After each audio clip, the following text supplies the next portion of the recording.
2 Samuel chapter 2. After this, David consulted Adonai. He asked, "Should I go up into any of the cities of Yehudah?" Adonai said to him, "Go up." David asked, "Where should I go up?" He said, "To Hebron." So David went up there with his 2 wives, Achinoam from Yisrael, and Abigail, the widow of Nabal from Carmel. David brought the men up with him, each with his household, and they lived in the cities of Hebron. Then the men of Yehudah came, and there they anointed David king over the house of Yehudah. They informed David that the men of Yavesh Gilad were the ones who had buried Shaul. So David sent messengers to the men of Yavesh Gilad with this message: "May you be blessed by Adonai, because you showed this kindness to your lord Shaul and buried him.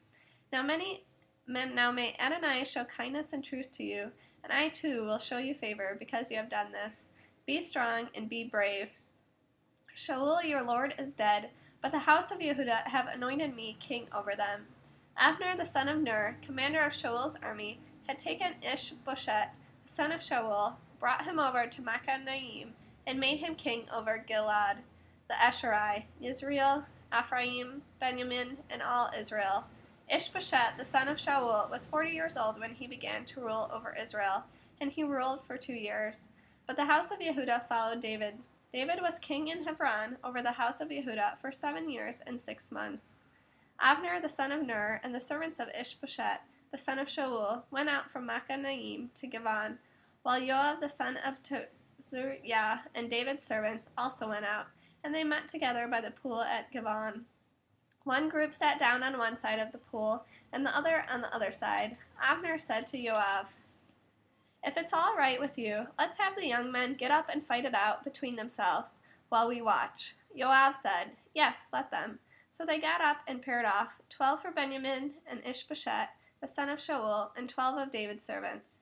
Each one grabbed his partner by the head and drove his sword into his side, so that they fell down together. For this reason that place was named Helkat Hatzerim, Field of Blades. It is in Givon. The battle that day was very fierce. Abner and the men of Israel were beaten by David's servants. The 3 sons of Zeruiah were there: Joab, Abishai, and Ashael. Ashael was as fleet-footed as a gazelle in an open field. Ashael chased Abner, going straight for him, veering neither right nor left. Abner looked behind him and asked, "Is that you, Ashael?" "Yes, it is," he answered. Abner said to him, "Turn off to your right or your left, catch one of the young men and take his armor."